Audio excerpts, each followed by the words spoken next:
Morning student. आज हम बात कर रहे हैं कॉस्ट आउटपुट रिलेशनशिप की, यानी कि लागत उत्पादन संबंध। देखिए, लागत उत्पादन होता है इन शॉर्ट पीरियड में भी यानी अल्पकाल में भी, और इन लॉन्ग पीरियड यानी दीर्घकाल में भी।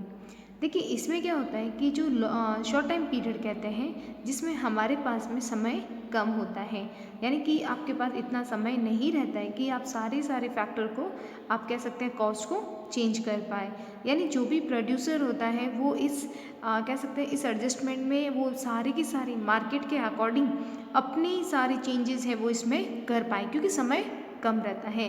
जबकि यहाँ पे जो लॉन्ग टाइम पीरियड रहता है वहाँ पे वो अपने प्रोडक्शन के जो भी फैक्टर है उसमें आराम से चेंज कर पाएगा, क्योंकि बहुत ज़्यादा समय होता है, राइट।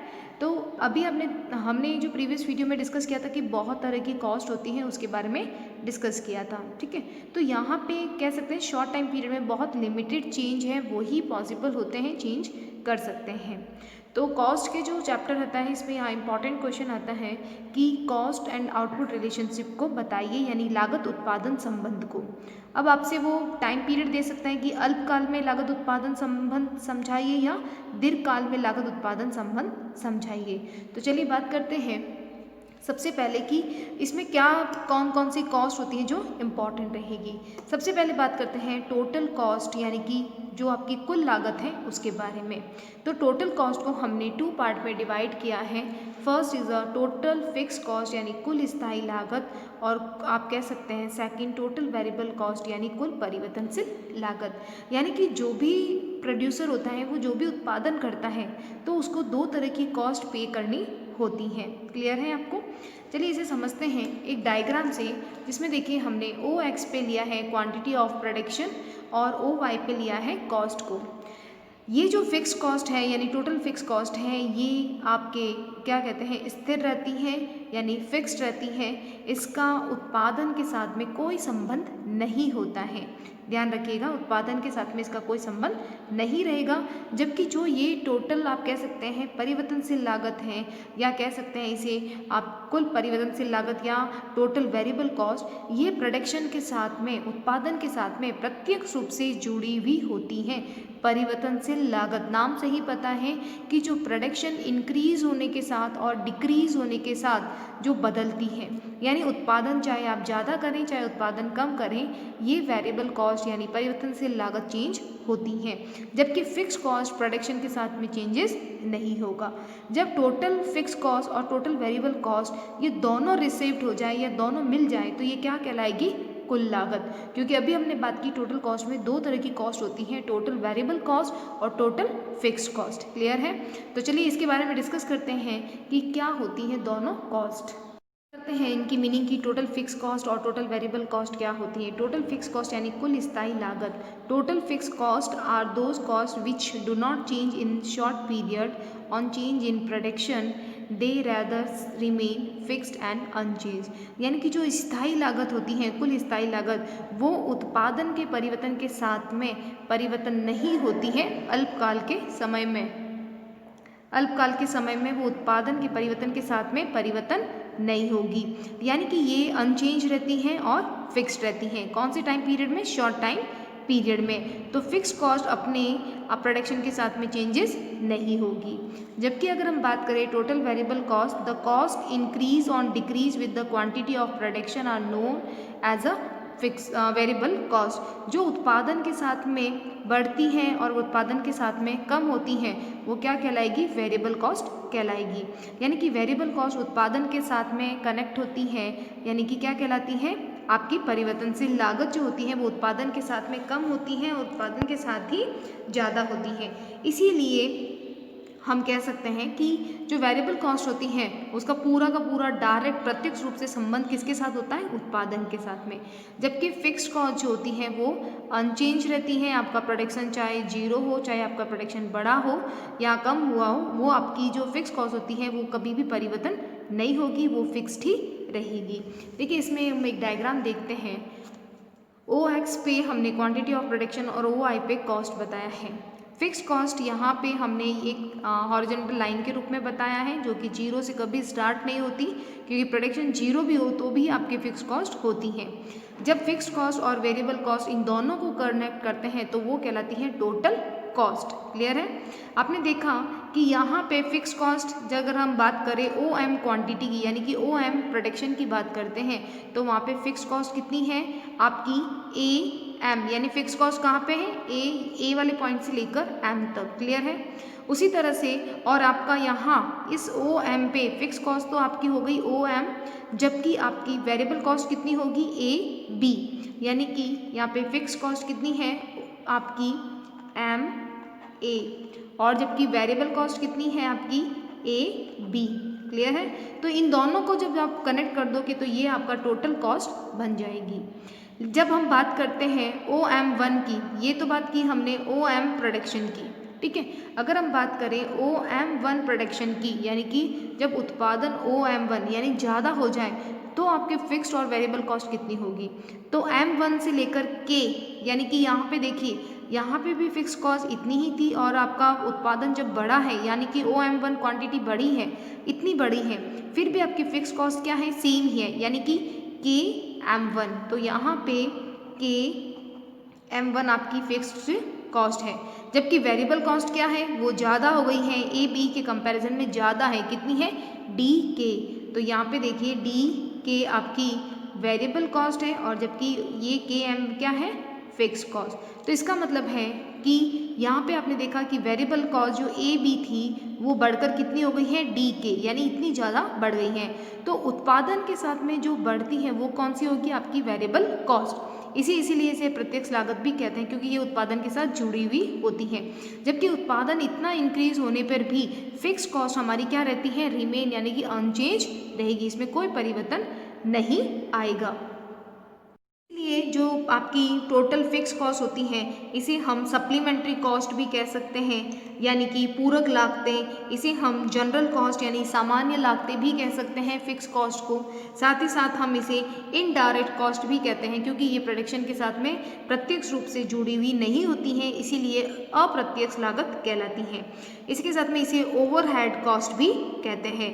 जबकि टोटल वेरिएबल कॉस्ट को हम क्या क्या कह सकते हैं, अप्रत्यक्ष रूप से कह सकते हैं प्रत्यक्ष लागत, क्योंकि ये उत्पादन के साथ जुड़ती हैं। साथ ही साथ इसे सबसे इम्पॉर्टेंट नाम इसका प्राइम कॉस्ट भी कहते हैं आपकी वेरिएबल कॉस्ट को। तो वेरिएबल कॉस्ट को हम प्राइम कॉस्ट कह सकते हैं, प्रत्यक्ष लागत इसे कहा जा सकता है। और फिक्स कॉस्ट को आप जानते हैं सिंपल सा अप्रत्यक्ष लागत, सप्लीमेंट्री कॉस्ट यानी पूरक लागत, और आप इसी के साथ में इसे ओवरहेड कॉस्ट, सामान्य लागत, जनरल कॉस्ट, इन सभी नाम से जान सकते हैं। तो ये इम्पॉर्टेंट थी आपकी टोटल कॉस्ट में, टोटल फिक्स कॉस्ट और टोटल वेरिएबल कॉस्ट।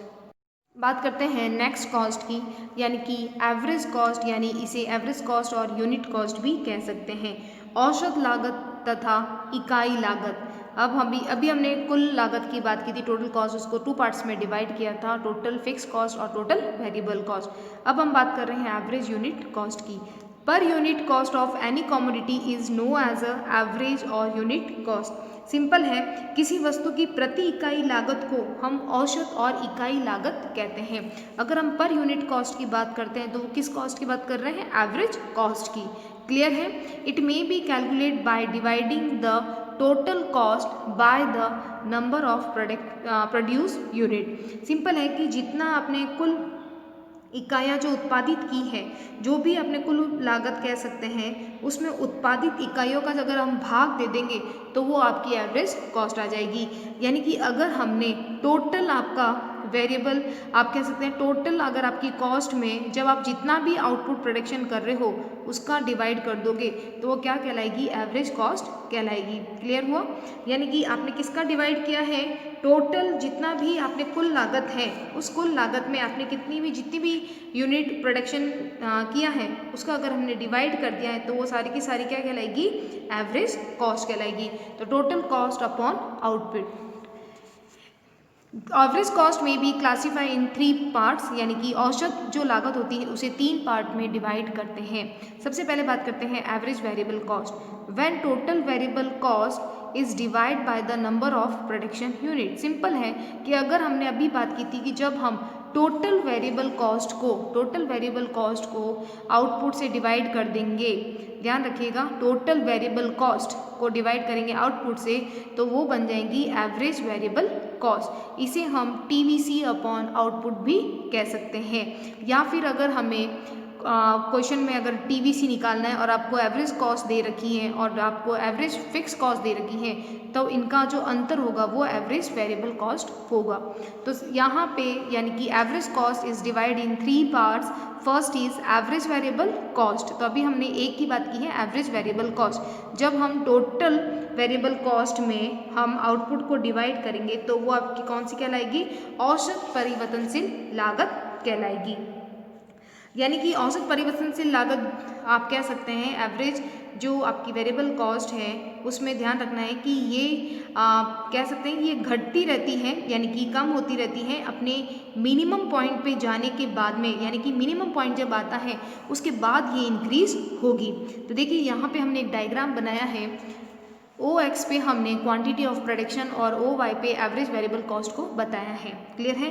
ये आपका EVC जो होती है U शेप में होती है, यानी इसका जो शेप होता है वो U आकृति में होता है। क्लियर है?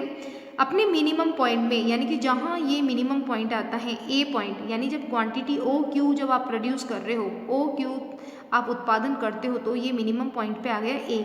इसके बाद भी अगर आप प्रोडक्शन रखते हो तो एवरेज कॉस्ट क्या होती है, इंक्रीज होती है। आपको इसमें 3 चीज़ें याद रखनी है। फर्स्ट तो कि एवरेज वेरिएबल कॉस्ट निकालते कैसे हैं, तो total variable cost upon output, ठीक है। तो जो भी कुल परिवर्तनशील लागत है उसमें उत्पादन की इकाइयों का भाग दोगे तो आपको औसत परिवर्तनशील लागत पता चल जाएगी। औसत परिवर्तनशील लागत अपने न्यूनतम बिंदु के बाद में बढ़ती हुई या वृद्धि होती हुई आती है। इसका मतलब क्या है कि OQ प्रोडक्शन जो है वो आपका कह सकते हैं एक ऑप्टिमम प्रोडक्शन कैपेसिटी कह सकते हैं। इससे पहले तो आप देखते हैं कि आपकी एवरेज जो वेरिएबल कॉस्ट है वो नीचे कम होती हुई यानी डिक्रीज होती हुई है। इस A पॉइंट के बाद में वो क्या होगी, इंक्रीज होगी। इसीलिए ये कौन सा पॉइंट कहलाएगा, जो A पॉइंट है वो कहलाता है ऑप्टिमम प्रोडक्शन कैपेसिटी, ठीक है, जो अनुकूलतम उत्पादन क्षमता का बिंदु कहलाएगा। इस पॉइंट के बाद में जो आपकी एवरेज वेरिएबल कॉस्ट होती है वो इंक्रीज होने लग जाती है और इस पॉइंट के पहले ये डिक्रीज होती है यानी कि इसमें कमी होती है। ये आपको ध्यान रखना है। क्लियर है? तो यानी कि एवरेज वेरिएबल कॉस्ट किसका पार्ट है, एवरेज कॉस्ट का। तो ये फर्स्ट पार्ट हमने देख लिया है। एवरेज कॉस्ट का हम सेकंड पार्ट बात कर रहे हैं। ये आपका कॉस्ट होगा एवरेज फिक्स्ड कॉस्ट यानी औसत स्थायी लागत, ठीक है। इसमें देखिए when total fix cost is divide by the number of production unit, यानी कि अगर जब आप कुल स्थायी लागत में जब आप उत्पादन यूनिट का यानी कि उत्पादन इकाइयों का भाग दोगे तो वो क्या आएगी, आपकी औसत फिक्स कह सकते हैं एवरेज फिक्स्ड कॉस्ट यानी औसत स्थायी लागत आएगी। यानी इसका फॉर्मूला क्या होगा, जो भी टोटल फिक्स कॉस्ट है आपके पास में उसको जब आउटपुट यानी जितना आप प्रोडक्शन कर रहे हो उसे डिवाइड करोगे तो क्या निकल जाएगा, आपका एवरेज फिक्स कॉस्ट यानी औसत स्थायी लागत निकल जाएगी। तो यानी कि इसका जो और फॉर्मूला क्या हो सकता है कि एवरेज फिक्स कॉस्ट निकालना है, आपके पास AC दे रखा है, एवरेज कॉस्ट दे रखा है, ठीक है, औसत लागत, और आपको AVC भी दे रखा है यानी कि औसत परिवर्तनशील लागत। अगर आप एवरेज कॉस्ट में से एवरेज वेरिएबल कॉस्ट लेस करोगे तो आपको एवरेज फिक्स कॉस्ट मिल जाएगी यानी कि आपकी औसत स्थायी लागत। क्लियर है? चलिए इसके बारे में बात करते हैं कि इसका डायग्राम कैसा होगा। आपको ध्यान रखना है जब आपका ये क्वेश्चन आए कि लागत उत्पादन विश्लेषण, तो ध्यान रखिएगा जब आपसे पूछा जाए कॉस्ट आउटपुट एनालाइज तब आपको सारे के सारे कॉस्ट के बारे में डायग्राम से एक्सप्लेन करना है, ठीक है। विदाउट डायग्राम आपको कहीं नंबर नहीं मिलने वाला है। OX पे आपने क्वांटिटी ऑफ प्रोडक्शन, OY पे आपको एवरेज फिक्स कॉस्ट बतानी है। ये एवरेज फिक्स कॉस्ट क्या होती हैं, एक तरह से रेक्टेंगुलर हाइपर बोला होता है यानी कि आयताकार हाइपर बोला की आकृति में होता है AFC। ध्यान रखिएगा जैसे जैसे उत्पादन बढ़ता है, आपने देखा कि जैसे जैसे ये क्या हो रहा है क्वांटिटी ऑफ प्रोडक्शन, ये जैसे जैसे ये इस तरफ नीचे आएगा तो वैसे वैसे क्या होगा, एवरेज जो ये होगी वो गिरती हुई होगी यानी कमी होगी। यानी कि जैसे जैसे प्रोडक्शन इंक्रीज होता है, क्वांटिटी ऑफ प्रोडक्शन इंक्रीज होगा, आपका AFC यानी कि जो वक्र है, ये जो कर्व है, ये नीचे की तरफ आएगा, लेकिन ये कभी भी OX को नहीं टच करेगा, ना OY को टच करेगा। ध्यान रखिएगा कि OX और OY पे कभी भी AFC टच नहीं करेगा, कभी भी ये जीरो नहीं हो सकता, क्योंकि अगर ये क्योंकि जो फिक्स कॉस्ट होती है वो जीरो नहीं होती हैं। क्लियर है? तो ध्यान रखिएगा, it can never touch axis, चाहे वो एक्स एक्सिस की बात करें या वाई एक्सिस की बात करें, because AFC can never be zero. ठीक है, तो ये कभी भी जीरो नहीं होती है, ये आपको बिल्कुल ध्यान रखना है। और प्रोडक्शन इंक्रीज होता है तब AFC का जो स्लोप रहता है वो डाउनवर्ड यानी नेगेटिव होने लग जाता है। तो सिंपल है कि यहाँ पे ये क्वांटिटी ऑफ प्रोडक्शन जो हमने एक्स पे बताया, ये जैसे जैसे उत्पादन बढ़ेगा ये नेगेटिव स्लोप में आने लग जाएगा। ये कुछ बातें इंपॉर्टेंट हैं जो आपको ध्यान रखनी है एवरेज फिक्स्ड कॉस्ट के बारे में। क्लियर है? यानी कि जैसे जैसे प्रोडक्शन इंक्रीज होगा वैसे वैसे आपका AFC यानी कि औसत स्थिर लागत वक्र नीचे की तरफ, यानी कि जो इसका वक्र होगा वो डाउन स्लोप में आने लगेगा। और कभी भी औसत स्थायी लागत यानी एवरेज फिक्स्ड कॉस्ट कभी भी एक्स एक्सेस को या वाई एक्सेस को कभी भी टच नहीं करेगा। ये आपको पॉइंट आपको याद रखना है। क्लियर है? बात करते हैं एवरेज टोटल कॉस्ट की कि when total cost of production is divide by the number of production units. अभी हमने बात की एवरेज कॉस्ट की, उस एवरेज कॉस्ट को 3 पार्ट्स में डिवाइड किया था, AVC में, AFC में, और अब हम बात कर रहे हैं ATC यानी कि एवरेज टोटल कॉस्ट की। तो एवरेज कॉस्ट यानी कि जो औसत लागत होती है उसके 3 पार्ट होते हैं, औसत परिवर्तनशील लागत, औसत स्थायी लागत, औसत कुल लागत। क्लियर है? ये आपको ध्यान रखना है। तो अब बात कर रहे हैं हम एवरेज टोटल कॉस्ट की कि ये क्या होता है। तो when total cost of production is divide by the number of production units, यानी कि जब आप कुल औसत, आप कह सकते हैं औसत कुल लागत निकालने के लिए आप क्या करेंगे, जितनी भी कुल लागत दे रखी होगी, टोटल कॉस्ट जो दे रखी होगी, उसमें आप प्रोडक्शन की जो यूनिट उत्पादन कर रहे हो उसको डिवाइड करना है, तो उससे आपको एवरेज टोटल कॉस्ट मिल जाएगी। यानी कि एवरेज टोटल कॉस्ट मीन्स क्या हो सकता है, एवरेज टोटल पर यूनिट कॉस्ट, इसे औसत कुल प्रति इकाई लागत भी कहते हैं। ध्यान रखिएगा, औसत कुल लागत को हम क्या कह सकते हैं, औसत कुल प्रति इकाई लागत। ठीक है, तो ATC यानी average total cost means average total पर यूनिट कॉस्ट। ATC को हम ये भी कह सकते हैं यानी कि average total cost is the total of the AFC और AVC, यानी कि एवरेज फिक्स कॉस्ट को और एवरेज वेरिएबल कॉस्ट को जब प्लस कर देंगे तो वो क्या बन जाएगी, एवरेज टोटल कॉस्ट बन जाएगी। ये भी U शेप में होती हैं, ये भी आपको याद रखना है। ठीक है, तो इसका फॉर्मूला क्या होगा एवरेज टोटल कॉस्ट का, TC यानी टोटल कॉस्ट अपॉन आउटपुट। इसे हम ये भी कह सकते हैं कि average cost is equal to AFC plus AVC। Clear है? डायग्राम देखते हैं। OX पे हमने क्वांटिटी ऑफ प्रोडक्शन और OY पे ATC यानी कि एवरेज टोटल कॉस्ट को बताया है। इसका शेप भी कैसे होगा, U कह सकते हैं U शेप में इसका होगा कि जब हम AFC और AVC को यानी कि एवरेज फिक्स कॉस्ट और एवरेज वेरिएबल कॉस्ट को जब हम जोड़ देते हैं यानी प्लस कर देते हैं, तो वो जब दोनों मिल जाती हैं तो क्या कहलाती हैं, एवरेज टोटल कॉस्ट कहलाएगी। क्लियर है? ये भी U शेप में होगी।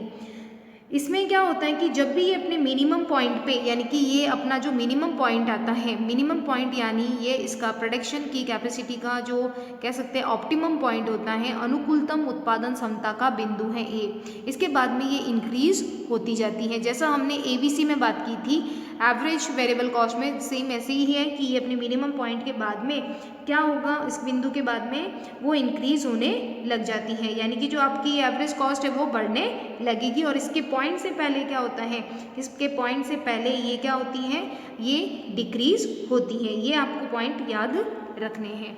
अब सबसे इम्पॉर्टेंट कॉस्ट के बारे में बात करते हैं, मार्जिनल कॉस्ट यानी कि सीमांत लागत के बारे में।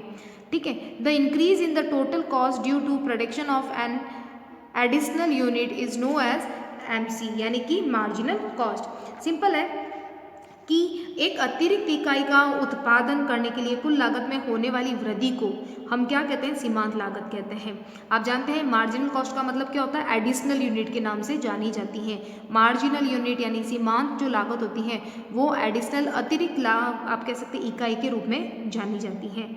इसका फॉर्मूला क्या होता है, marginal cost is equal to change in the total cost upon change in quantity, right. तो मार्जिनल कॉस्ट का वही फॉर्मूला होगा, यानी कि change in total cost upon change in quantity. इसमें आपको इस डायग्राम में याद रखना है कि ओ एक्स पे वही हम क्वांटिटी ऑफ प्रोडक्शन और वो ओ वाई पे हम कॉस्ट बता रहे हैं। यहाँ पे हम कॉस्ट बता रहे हैं ए सी एंड एम सी को, ठीक है। ध्यान रखिएगा ये मैंने बनाया है आप यहाँ पे ए सी यानी एवरेज कॉस्ट को, और ये बनाया है मैंने एम सी को। एम सी की आपको यानी मार्जिनल कॉस्ट की 2 पॉइंट आपको ध्यान रखना है। फर्स्ट तो कि ये ए सी से पहले अपने मिनिमम पॉइंट पे आ जाता है, मिनिमम पॉइंट इसको पहले मिलता है, यानी कि ये अपने मिनिमम पॉइंट पे पहले आएगा। कौन, एम सी, ये ध्यान रखना है। मार्जिनल कॉस्ट जो है वो अपने पहले मिनिमम पॉइंट को रिसीव कर लेती है, यानी बी पॉइंट। और दूसरा पॉइंट आपको ध्यान रखना है कि जो एमसी होती है मार्जिनल कॉस्ट, वो एसी को हमेशा उसके मिनिमम पॉइंट पे कट करके आगे बढ़ती है, यानी कि जो ये सीमांत लागत है वो हमेशा औसत लागत के न्यूनतम बिंदु को काटते हुए आगे बढ़ती है। यानी कि ध्यान रखिएगा कि अगर ये एवरेज आपकी एवरेज कॉस्ट है तो एवरेज कॉस्ट का जो मिनिमम पॉइंट होगा उसको एमसी काटते हुए आगे बढ़ती है। एक चीज़ तो आपको ये ध्यान रखनी है, और दूसरा याद रखना है कि ये जो आपने एसी बनाया है तो ये जो आपका मार्जिनल कॉस्ट होगी यानी कि एमसी जो होगा वो अपने पहले मिनिमम पॉइंट को मिल जाएगा, यानी इसको पहले मिनिमम पॉइंट होगा उसके बाद आपका एसी का आता है। तो ये 2 पॉइंट आपको ध्यान रखने हैं कि एमसी जो कर्व होता है वो आपकी क्या करता है, कम मात्रा में ही मिनिमम क्वांटिटी पर ही मिनिमम पॉइंट को मिल जाता है, यानी कि मिनिमम पॉइंट पे पहुंच जाता है। और एमसी कर्व हमेशा जो एबीसी और कह सकते हैं अगर एबीसी बात करें या एवरेज कॉस्ट की बात करें उसके मिनिमम पॉइंट को कट करते हुए आगे बढ़ता है। ये आपको चीज़ ध्यान रखनी है मार्जिनल कॉस्ट में। आगे अब बात करें अभी सारे रिलेशंस की कि जितनी कॉस्ट के थे उनके बीच में रिलेशन की। तो देखिए यहाँ पे हमने सबसे पहला टोटल कॉस्ट पढ़ी, उसमें हमने क्या क्या पढ़ा, टोटल फिक्स्ड कॉस्ट और टोटल वेरिएबल कॉस्ट पढ़ा, राइट। उसके बाद में हमने पढ़ा एवरेज कॉस्ट, और एवरेज कॉस्ट बहुत इंपॉर्टेंट है क्योंकि एवरेज कॉस्ट के हमने 3 पार्ट किए थे, average, total cost, average variable cost और एवरेज फिक्स्ड कॉस्ट। उसके बाद हमने एमसी पढ़ा, ठीक है। तो यहाँ पे हम बात करेंगे, यहाँ पे सारा का सारा हम एवरेज कॉस्ट जो है और एमसी में रिलेशन में बात करेंगे। देखिए एवरेज जो फिक्स कॉस्ट होता है वो हमेशा क्या होता है, एक तरह से वो आप कह सकते हैं रेक्टेंगुलर हाइपरबोला जैसी आकृति में कह सकते हैं, या उसका कर्व जो होता है उसका जो कर्व का जो पैटर्न है वो क्या रहता है, रेक्टेंगुलर हाइपरबोला, यानी आयताकार जो आप कह सकते हैं हाइपरबोला की आकृति में होता है। क्योंकि जैसे जैसे हम प्रोडक्शन इंक्रीज करेंगे, उत्पादन ज़्यादा होगा, तो जो स्थायी लागत के खर्चे होंगे वो हमारे लिए क्या हो जाएंगे, धीरे धीरे कम होने लगेंगे। इसीलिए उत्पादन बढ़ने के साथ एवरेज जो होता है वो नीचे की तरफ गिरता हुआ होता है। उसके बाद में हमने एवरेज वेरिएबल कॉस्ट को बताया, फिर आपका एवरेज कॉस्ट का, इन दोनों का जो गैप होता है वो हमेशा जो ओ एक्सिस पे, ओ एक्सिस का और आपका एवरेज फिक्स कॉस्ट का जो डिफरेंस होता है इनके बीच में, वही डिफरेंस आपका ए बी सी और ए सी में होता है, ये ध्यान रखना है। एमसी का आपको मैंने अभी बताया कि एमसी हमेशा मिड पॉइंट को काटते हुए आगे बढ़ता है, यानी कि मिनिमम पॉइंट को कट करते हुए आगे बढ़ेगा। एमसी पॉइंट किसके मिड पॉइंट को, एसी को, एवरेज कॉस्ट के मिड पॉइंट को कट करते हुए एमसी हमेशा आगे की तरफ बढ़ता है। दूसरी चीज़ आपको ध्यान रखनी है कि जो एमसी मार्जिनल कॉस्ट होता है वो अपने मिनिमम पॉइंट को पहले, न्यूनतम बिंदु को पहले प्राप्त कर लेता है, यानी कम उत्पादन पर ही ये अपने मिनिमम पॉइंट को प्राप्त करता है। ये आपको ध्यान रखना है, जब क्वांटिटी जब कम होती है उसी पर ये अपने मिनिमम पॉइंट को प्राप्त करता है। दूसरा ध्यान रखना है कि ये किसको कट करके आगे बढ़ रहा है, एसी के मिनिमम पॉइंट को कट करते हुए आगे बढ़ता है। तो ये रिलेशनशिप आपको बतानी है। यहाँ पे जब क्वेश्चन आता है कॉस्ट एंड आउटपुट रिलेशनशिप का या कॉस्ट एंड आउटपुट एनालाइज का, या फिर क्वेश्चन आपसे पूछ सकते हैं कि cost and output analyse in short time period, अल्पकाल में लागत उत्पादन को समझाइए। तो आपको ये सभी डायग्राम जो अभी हमने पढ़े उन सबको समझाना है। क्लियर है आपको?